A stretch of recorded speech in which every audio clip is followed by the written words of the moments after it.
கமலி, இப்பொழுது நாங்கள் ஒளிந்து கொள்ளுவோம், நீ கண்டுபிடிக்க வேண்டும். ஒளிந்து கொள், கண்டுபிடிக்கிறேன். பார்த்து கொள்ளடி அம்மா, நான் எந்த பூவையும் வைத்துக் கொள்ளவில்லை. என்னை பிடித்து விடலாம் என்று மனக்கோட்டை கட்டிவிடாதே. ஏய், நீ மிகவும் அதிகமாகத்தான் பேசிக் கொண்டிருக்கிறாய். கமலி, எப்படி நீ உன்னை கண்டுபிடித்தாள் தஞ்சா? இவள் பெரிய துப்பறியும் சிங்கமாம். என் தலையிலிருந்து விழுந்த மல்லிகை பூவை வைத்து என்னை கண்டுபிடித்து விட்டாளாம். உண்மையிலே அதை வைத்து தானடி உன்னை கண்டுபிடித்தேன். பிறகு நான் துப்பறியும் சிங்கம் தானே. போதுமடி, ரொம்பவும் தான் தற்பெருமை அடித்துக் கொள்ளாதே. சரி, நான் சொன்ன பந்தயத்துக்கு நீ தயாரா? எந்த பந்தயத்துக்கும் நான் தயார்தான். ஆனால் நீ எந்த பந்தயம் என்று சொல்லவே இல்லையே. சொல்கிறேன். ஊஞ்சலில் ஒய்யாரமாக உட்கார்ந்து கொண்டு எங்களை எல்லாம் நாள் முழுவதும் ஊஞ்சலை ஆட்ட சொல்கிறாயே, அதற்கு இன்று ஒரு முடிவு கட்டுகிறேன். உன் கொட்டத்தை அடுக்குகிறேன். போதுமடி, முதலில் பந்தயம் என்னவென்று சொல். வீராவேசமாக வசனம் பேசுவதெல்லாம் பிறகு வைத்துக் கொள்ளலாம். சரி, கேட்டுக்கொள். உன்னை நான் முதலில் கண்டுபிடித்து விட்டால் இன்று முழுவதும் நீ ஊஞ்சலில் ஏறக்கூடாது. அது மட்டுமில்லை, நீதான் எங்கள் 4 பேரையும் ஊஞ்சலில் வைத்து ஆட்ட வேண்டும். என்ன, சரியா? முதலில் நீ என்னை கண்டுபிடி, பிறகு பேசிக்கொள்ளலாம். சீக்கிரம் கண்களை மூடிக்கொள். தஞ்சா, 5 மிருகம் 5 பறவைகளை எண்ண வேண்டும், சரிதானே? வேண்டாம், இந்த முறை 5 பூக்கள் 5 காய்களை எண்ண வேண்டும். கத்தரிக்காய் என்பது போல் மெதுவாக எண்ண வேண்டும், சரியா? சரி சரி. கண்களை மூடு. பேரை சொல். ரோஜா பூ, செம்பருத்தி பூ, சாமந்தி பூ, தாமரை பூ, அத்திக்காய், அவரைக்காய், பூசணிக்காய், வெண்டைக்காய், சுண்டைக்காய்.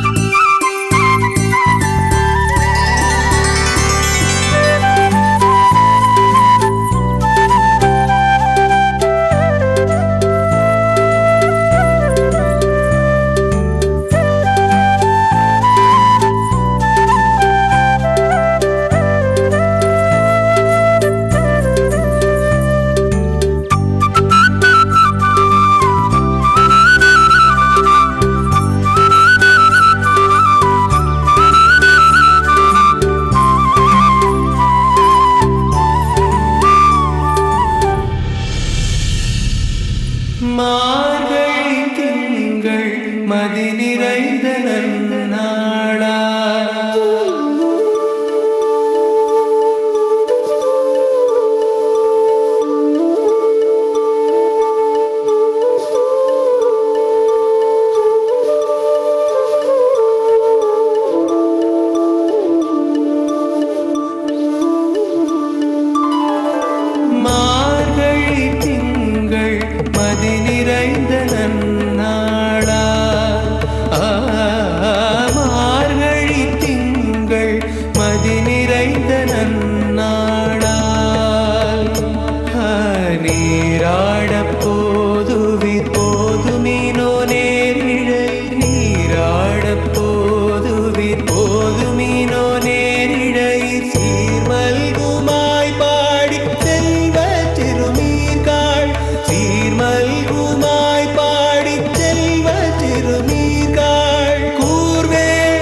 குரல் வளம் எங்கோ நின்றிருந்த என்னை இழுத்து வந்து விட்டது.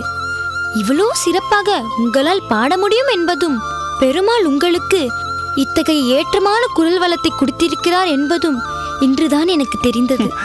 என் குரல் இனிமையாக இருக்கிறது என்றா சொல்கிறாய்? சந்தேகமே இல்லை.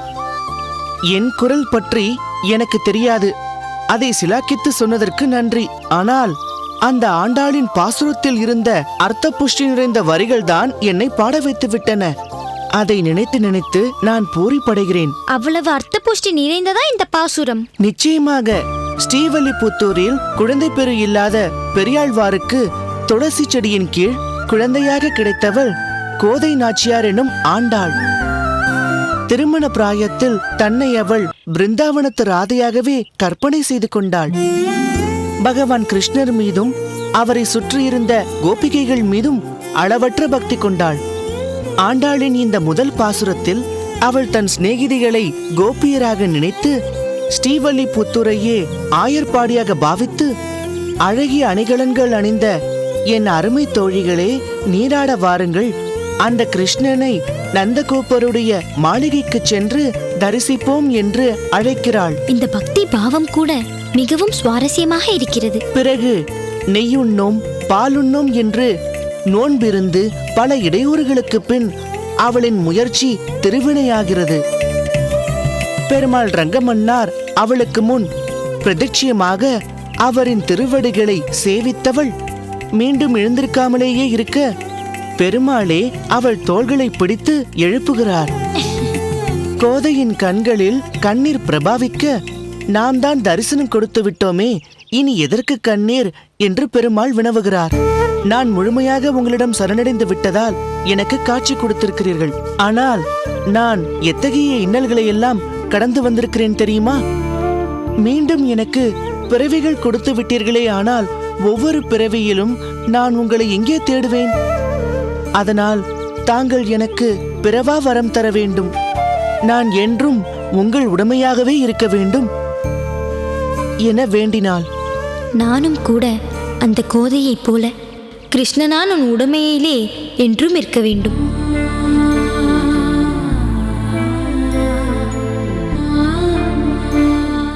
என்ன யோசிக்கிறாய்? ஆஹா, அதெல்லாம் ஒன்றுமில்லையே. நானும் அந்த ஆண்டாளைப் போல் முழுமையாக பகவானுக்கு என்னை அர்ப்பணித்து விட வேண்டும் என்று நினைத்தேன். இந்த பாசுரம் என் நினைவுக்கு வந்தது. அதனால்தான் இதை நான் பாடினேன். மாட்டிக்கொண்டாயா? நான் தான் சொன்னேனே, உன்னை முதலில் கண்டுபிடித்து பந்தயத்தில் வெற்றி கொள்கிறேனா இல்லையா பார் என்று. நீ தோற்றுவிட்டாய். இன்று உனக்கு ஊஞ்சல் சவாரி கிடையாது. எனவே எங்கள் நாள் வரையும் நீதான் ஊஞ்சலில் வைத்து ஆட்ட வேண்டும். நீ தோற்றதற்கான தண்டனை இதுதான். சரி, வா போகலாம். ராமானுஜரின் பாட்டையும் அவரின் சொற்சுவை நிறைந்த அந்த விளக்கங்களையும் கேட்க இன்று ஒரு நாள் என்ன, ஆயுள் முழுவதும் கூட நான் ஊஞ்சலில் ஏறாமலே இருக்கிறேன். கோதை நெய்யுண்ணாமலும் பாலுண்ணாமலும் இருந்த நோன்பை விடவா இது கடினமானது? தோற்றதற்கு இதுதான் தண்டனை என்றால் இந்த இனிப்பான தண்டனையை நான் மனமுவர்ந்து ஏற்கிறேன்.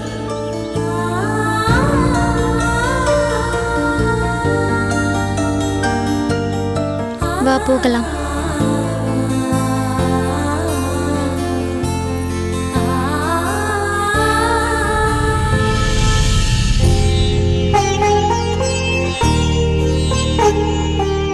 வாருங்கள் திருக்கோஷ்டியூர் நம்பிகளே. நமஸ்காரம். தாசன் அடியேன். ஆச்சாரியார் மடத்தினுள்ளே தானே இருக்கிறார்? ஆம் நம்பிகளே, பிரபந்தங்களை ஆராய்ந்து சில விளக்கங்களை பட்டோலை செய்து கொண்டிருக்கிறார். ஆமாம், திருமலை நம்பிகள் வந்துவிட்டாரா?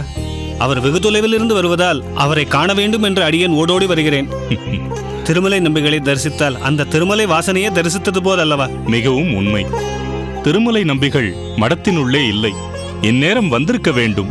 எப்படியும் இன்று இங்கு தங்கிவிட்டுத்தான் செல்வார் என்று எதிர்பார்க்கிறேன். ஆமாம், அவர் அமுது செய்வதற்குண்டான ஏற்பாட்டை எல்லாம் செய்தாகிவிட்டதா? ஏற்பாட்டை செய்துவிட்டுத்தான் உள்ளிருந்து வந்து கொண்டிருந்தேன். தாங்களும் வந்துவிட்டீர்கள். ஒருவேளை திருமலை நம்பிகள் நமது அரங்கனை தரிசித்து விட்டு வருகிறாரோ? இருக்கலாம். திருமலையில் திருவேங்கடமுடையான் அருகிலேயே இருந்து கைங்கரியம் செய்யும் அவர் அப்பெருமாளை விட்டு இங்கு வந்தாலும் அவரே கிடந்த கோலத்தில் இங்கு சேவை சாதிப்பதால் அரங்கனை தரிசித்துவிட்டு வர வேண்டும் என்று சென்றிருப்பார். நின்ற கோலத்தில் அனுபவித்த பெருமாளை கிடந்த கோலத்தில் தரிசித்து மெய்மறந்து விட்டாரோ என்னவோ. நாம் இங்கேயே காத்திருப்போமா அல்லது நாமும் கோயில் சென்று வரலாமா? ஆகட்டும். வா மலராண்டா, நல்ல நேரத்தில் வந்தாய். நீ சற்று நேரம் இங்கிருந்து மடத்து காரியங்களை பார்த்துக்கொள். நாங்கள் திருமலை நம்பிகள் எங்கிருக்கிறார் என்று பார்த்து வருகிறோம். சுவாமி, அடியேன் அதை தெரிவிக்கத்தான் வேக வேகமாக இங்கு வந்து சேர்ந்தோம். திருமலை நம்பிகளை நீ கண்டாயா? கோவிலில் தான் இருக்கிறாரா? நம் திருமலை நம்பிகள் கோயில் மண்டபத்திற்கு அருகே ஓர் வைணவருடன் உரையாடிக் கொண்டிருந்தார். அடியேன் சற்று அருகே சென்று பார்க்கலாம் என்று போனேன். பார்த்ததும் அதிர்ச்சியாகிவிட்டேன். பீடிகை போடாதே. உம் அதிர்ச்சிக்கு என்ன காரணம்? அந்த வைணவர் வேறு யாரும் அல்ல, நம் மடத்திற்கு வந்து தன்னை சிஷ்யராக ஏற்றுக்கொள்ள நம் ஆச்சாரியரிடம் வேண்டிக் கொண்டாரே அவர்தான்.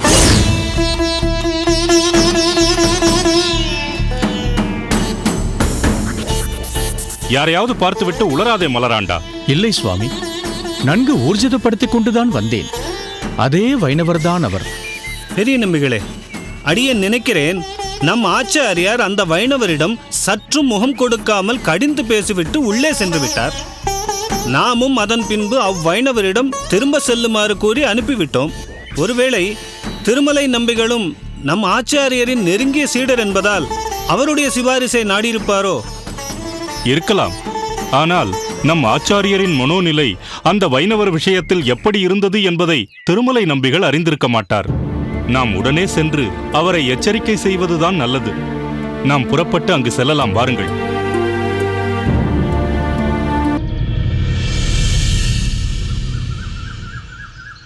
பிரசாதத்தை எடுத்துக்கொள்ளுங்கள்.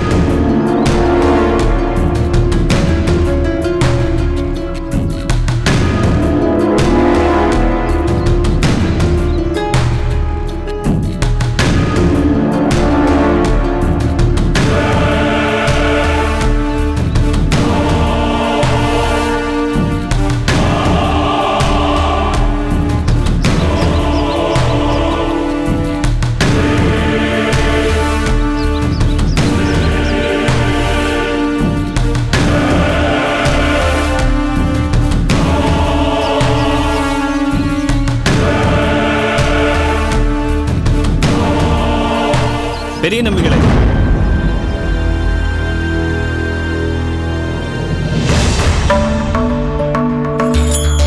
எடுத்துக்கொள்ளுங்கள்.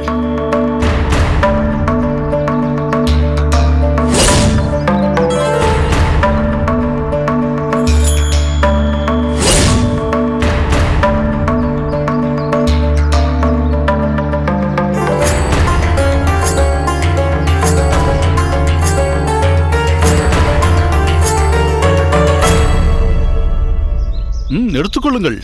இல்லை இல்லை, எனக்கு போதும் நம்பிகளே, தாங்கள் எடுத்துக்கொள்ளுங்கள். இல்லை இல்லை, தாங்கள் அமுது செய்வதைக் கண்டு நான் மகிழ்ந்து கொண்டிருக்கிறேன். தாங்கள் உண்ணுங்கள். திருமலை நம்பிகளே,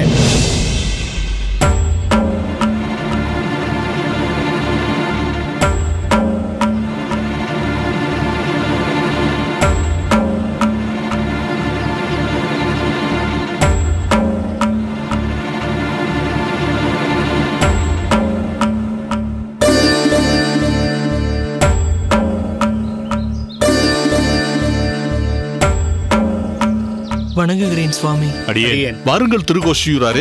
திருமலை நம்பிகளே, தாங்கள் செய்வது தங்களுக்கே நன்றாக இருக்கிறதா? ஏன், நான் என்ன செய்து விட்டேன்? பெரிய நம்பிகளே, மலராண்டான் சொன்னது சரிதான். இங்கு வந்து பார்த்தவுடன் தான் தெரிகிறது திருமலை நம்பிகள் இவனுக்கு சேவை செய்து கொண்டிருக்கிறார் என்று. இதோ பாரும், தவறு செய்தது போதும், இப்போதாவது நிறுத்திக் கொள்ளும். திருக்கோஷியூராரே, தாங்கள் பேசுவது எதுவும் எனக்கு புரியவில்லை. இவர் அப்படி என்ன தவறு செய்து விட்டார்? என்ன தவறு செய்து விட்டாரா? நம் ஆச்சாரியர் முகம் சுழிக்கும்படி செய்து விட்டார். திருமலை நம்பிகளே, அடியேன் தெளிவாக உமக்கு சொல்கிறேன். இதோ உங்கள் அருகில் நிற்கிறாரே இவர். நம் மடத்திற்கு வந்து நம் ஆச்சாரியரை பார்த்து தன்னை சிஷ்யராக ஏற்றுக்கொள்ளும்படி கேட்டுக்கொண்டார். ஆனால் இவரை பார்த்த மாத்திரத்திலேயே நம் ஆச்சாரியர் யமுனாச்சாரியருக்கு பிடிக்காமல் போய்விட்டது. நம் ஆச்சாரியரின் தயாள குணமும் கருணையே வடிவான கருணாமூர்த்தி அவர் என்பதும் தங்களுக்கு நன்றாக தெரியும். அப்படிப்பட்ட அவரே இவரை உடனே மடத்தை விட்டு போகச் சொல் என்று சொல்லிவிட்டார் என்றால் அதில் ஏதேனும் அர்த்தம் இல்லாமலா இருக்கும்? முதலில் வைணவர் போல் மடத்திற்கு வந்தார். ஆச்சாரியர் ஏற்றுக்கொள்ளவில்லை. பிறகு கோவிலுக்கு வந்து அவரது மனதை மாற்ற முயற்சித்தார். நாங்கள் வேண்டாம் என்று எச்சரித்து அனுப்பினோம். யமுனாச்சாரியரின் பிரதான சீடரான தாங்கள் திருமலையிலிருந்து வந்திருப்பதை அறிந்து தங்கள் மனதை கவர்ந்து எப்படியாவது மடத்தில் சேர்ந்து விடலாம் என்று பார்க்கிறார். என்ன துணிச்சல் இவருக்கு! சற்று பொறுங்கள். முதலில் எனக்கு ஒன்று தெரிய வேண்டும். இவர் யார் என்று தெரிந்து கொண்டுதான் இப்படி பேசுகிறீர்களா? இவரை பற்றி நாங்கள் தெரிந்து கொள்ள வேண்டிய அவசியம் என்ன திருமலை நம்பிகளே? ஆச்சாரியரே இங்கிருந்து விலகிப்போ என்று சொன்னபோது இவர் ஆச்சாரியரின் வாக்கை பெருமாளின் வாக்காக ஏற்று இந்த ஸ்ரீரங்கத்தை விட்டு போக வேண்டியதுதானே? அதை விட்டுவிட்டு இப்படி தேவையில்லாத காரியத்தில் ஈடுபட்டால் எப்படி? நம் ஆச்சாரியர் சொந்த பந்தங்களை விட்டு விலகி சன்னியாசியாக மாறிவிட்டதால் அப்படி பேசுகிறார். இருக்கட்டும். ஆனால் குரு சிஷ்யன் என்ற பந்தத்தை ஆச்சாரியர் ஒருபோதும் விலக்கியதில்லை. இவர் விஷயத்தில் அது வேண்டாம் என்று அவர் நினைக்கிறார். ஆனால் நமக்கு அந்த வாய்ப்பை அவர் தந்திருக்கிறாரே. நமக்கு சிஷ்யர்கள் என்ற உறவு ஏற்பட்டு சில ஆண்டுகள் தானே ஆகிறது. இருப்பினும் நம் ஆச்சாரியர் கை கொண்ட தத்துவத்தில் நாம் நெருக்கமானவர்கள் தானே. நாம் தத்துவத்தால் நெருக்கமானவர்கள். இவர் ரத்தத்தாலும் நம் ஆச்சாரியருக்கு நெருக்கமானவர். புரியவில்லையா? இவர் ஆச்சாரியரின் பூர்வாசிரம புத்திரன்.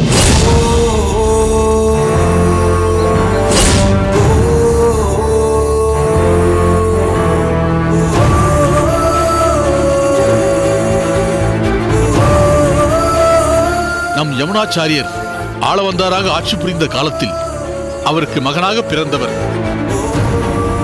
இவர் பெயர் வரரங்கன்.